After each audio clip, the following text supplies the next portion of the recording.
এই প্রবাসী দীর্ঘ 10 বছর পর অন্ধ সেজে দেশে আসলো নিজের পরিবারকে পরীক্ষা করার জন্য। অতঃপর তার পরিবার এই অবস্থায় দেখে কি করলো তা দেখলে সত্যি আপনারা অবাক হবেন। ভিডিওটি শেষ পর্যন্ত দেখতে থাকুন। বাবা, তুমি না কোন কাজের জন্য আমার কাছ থেকে 1.5 লক্ষ টাকা চাইছিলে? চেয়েছিলাম। এই যে নাও, তোমাকে দিলাম। আর 1 লক্ষ আছে, এটা দিয়ে আমরা মার্কেট করব। চলো চল। আসসালামু আলাইকুম। ওয়ালাইকুম আসসালাম। সাজ্জাদ, তুমি কি ব্যাপার? বুঝলাম না, তুমি হঠাৎ করে দেশে আসছো মানে? বলা নেই কওয়া নেই।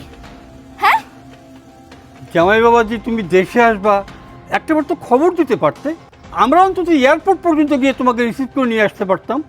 আসলে ভাবি, না বলে আসার একটা কারণ আছে, কিন্তু এই কারণটা আপনাকে কিভাবে যে বলি আর আপনিই বা কিভাবে নেবেন বুঝতে পারতেছি না।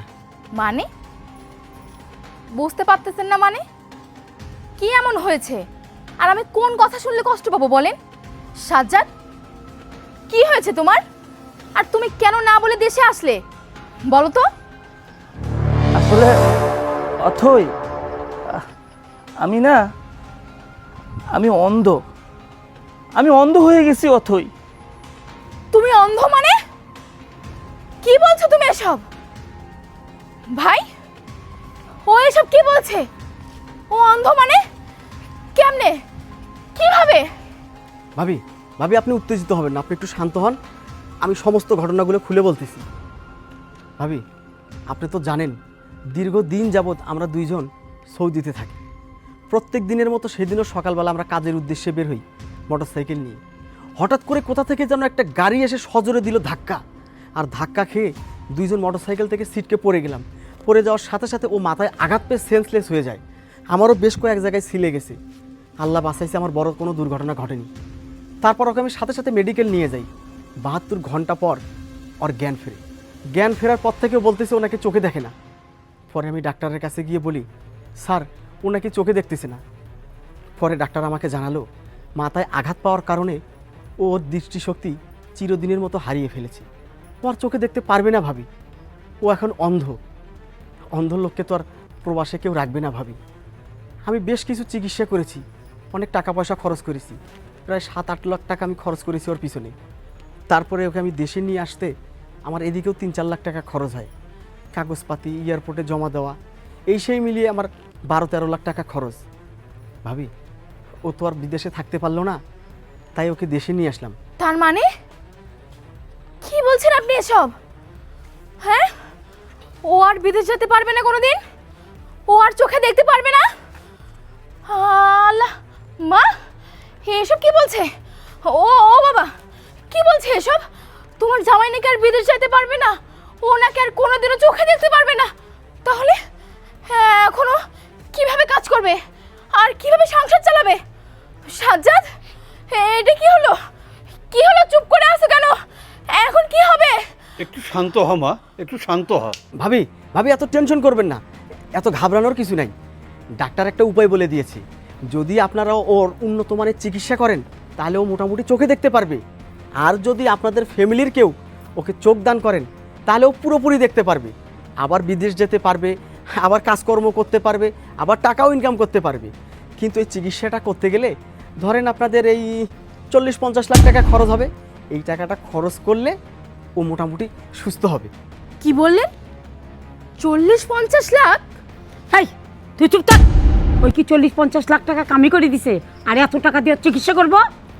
আর 40-50 লক্ষ টাকা দিয়ে চিকিৎসা করার মতো টাকা তো আমাদের হাতে নেই। হ্যাঁ, বাবা মা তো ঠিকই বলেছে।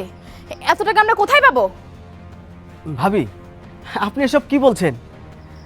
ও তো আমার সঙ্গে দীর্ঘদিন যাবৎ প্রবাসে থাকে। আমি তো জানি প্রত্যেক মাসে আপনাকে কত টাকা পাঠাইছে। 1 লাখ, 1,20,000, 1.5 লাখ টাকা পর্যন্ত পাঠাইছে। ওর ইনকামের টাকা দিয়ে ওর চিকিৎসা করবেন। ও তো বলেনি যে আপনার বাবার কোনো টাকা দিয়ে চিকিৎসা করাতে হবে। ভাবি, মানুষটা তো আপনারই, সুস্থ হলে তো আপনার মানুষের সুস্থ হবে। ইনকাম করে তো আপনাদেরকেই খাওয়াইছে, আপনাদেরকেই টাকা দিছে, আপনারাই তো চিকিৎসা করবেন। বন্ধু, তুই একটু চুপ থাক। অথই, কি বলছো তুমি? হ্যাঁ, বাবা মা, আপনারা এসব কি কইতেছেন? হ্যাঁ, আমি তো অনেক কষ্ট কইরা টাকা পয়সা ইনকাম করছি এত বছর ধইরা, আর আপনারা কইতেছেন এখন আমি অন্ধ, আমাকে এখন লাগবে না। অথই, তুমি কি বলো এসব? হ্যাঁ, তুমি না আমার অনেক ভালোবাসো, তুমি না সবসময় আমার কইতা যে আমারে পাইয়া তুমি অনেক হ্যাপি, অনেক খুশি তুমি, আর তুমি এখন কইতেছো আমার চোখ চিকিৎসার পিছনে কোনো টাকা পয়সা খরচ করতে পারবে না। দেখো, তোমরা হয়তো আমার সাথে মজা করতেছো, তাই না? কারণ আমি তো জানি, আমি আমার বন্ধুকে বলছি যে তোমরা আমাকে অনেক ভালোবাসো, আর আমার চোখ গেছে তাতে কি হয়েছে? আমার ফ্যামিলি, আমার বউ, আমার শ্বশুর শাশুড়ি আমাকে দেখলে তারা কষ্ট পাবে ঠিকই, কিন্তু আমাকে চিকিৎসা করবে, এটা আমি বলছিলাম। আর এখন তোমরা আমার বন্ধুর সামনে এসব কি কইতেছো? হ্যাঁ, চুপ করো, এত ইমোশনাল ডায়লগ দিও না। আর তোমার বক বক শোনার সময় আমাদের আর নেই। তুমি কি বললে আমি তোমাকে ভালোবাসি? না, ভালোবাসতাম যখন তোমার টাকা ছিল, তুমি যখন আমাকে মাসের পর মাস টাকা পাঠাইতা, আমার জন্য সব কিছু দিতা, তখন ভালোবাসতাম। এখন তোমার কি আছে?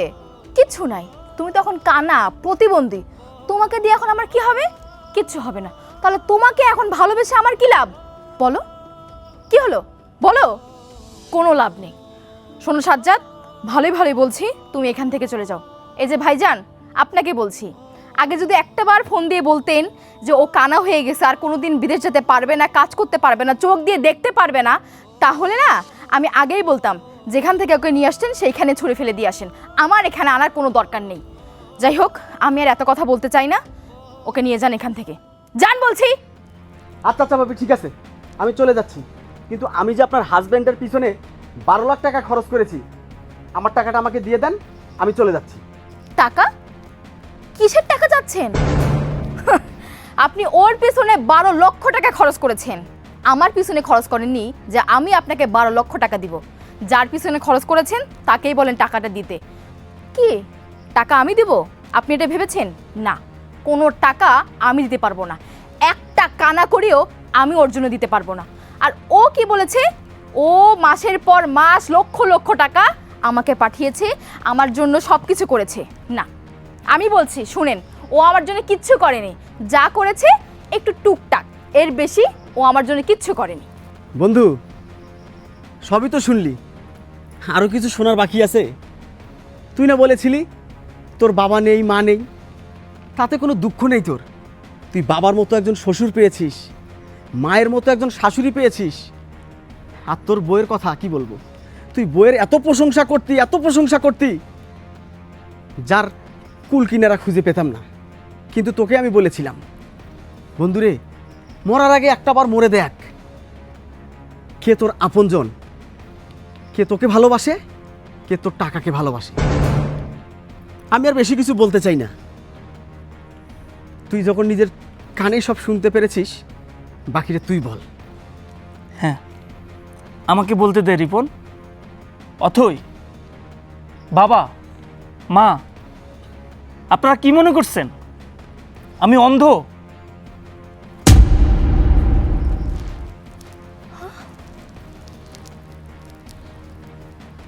তার মানে তুমি চোখে দেখতে পাও?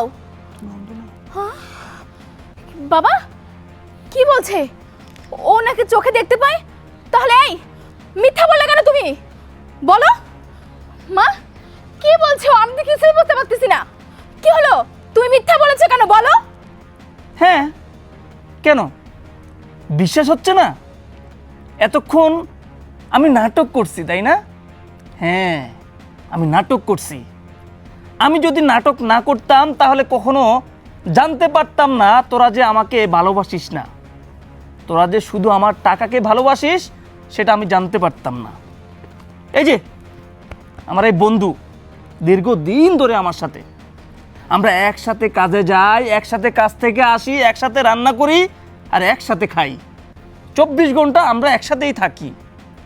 ও সব সময় আমাকে দেখে, আমি বাড়িতে কথা বলি, আমার বাপ নাই, আমার মা নাই, কিরে, তোর বাপ নাই মা নাই, কিন্তু বাবা মা এত মধুর করে কার সাথে বলিস? সব কিছু বললাম, যে আমার শ্বশুর, আমার শাশুড়ি, আমার বাপ মা তারা আমাকে অনেক ভালোবাসে, আমার বউ আমাকে অনেক ভালোবাসে। এই কথা বলার পর আমার বন্ধু বিশ্বাস করে নাই। আমার বন্ধু বলেছে, দেখ বন্ধু, অন্ধের মতো কাউকে বিশ্বাস করতে নেই। আমি তার কথা শুনে না পুরো অবাক হয়ে গেলাম, যে বন্ধু তুই এটা কি বলিস? আরে আমার বাবা মা যে থাকলে আমাকে যে আদর স্নেহ করতো, আমার শ্বশুর শাশুড়ি, আমার বউ আমাকে সেমটাই করে। সে আমার কথা বিশ্বাস করতে রাজিই না। তারপর আমাকে বলল, বন্ধু তোকে একটা কথা বলি, তুই মরার আগে মরে দেখ, দেখ তোকে ভালোবাসে কিনা, আমার কথা সত্য কিনা সেটা তুই দেখ। তারপর আমি তাকে বললাম যে কি করব? সে আমাকে বলল, তুই অন্ধ সাজবি, অন্ধ সেজে বাড়িতে যাবি, যাওয়ার পর বলবি তুই অন্ধ হয়ে গেছিস, আর কখনো বিদেশ যেতে পারবি না। তখন তোর ফ্যামিলির লোকজন কি করে বুঝতে পারবি। আর বাকিটা তো আমি এখন নিজ চোখেই দেখতে পেলাম। কি আমাকে আর লাগবে না, তাই না? মেশিন নষ্ট, এখন আর টাকার মেশিনে টাকা ছাপাবে না, তাই না? টাকা বের হবে না, তাই আর টাকার মেশিনটা অচল হয়ে গেছে, এখন আর লাগবে না। বুঝতে পারছি, এখন আমি ক্লিয়ার। আমার বন্ধু যেটা বলছে সেটাই রাইট, সেটাই ঠিক। আমি এতদিন আসলে চোখ থাকতেও অন্ধ ছিলাম।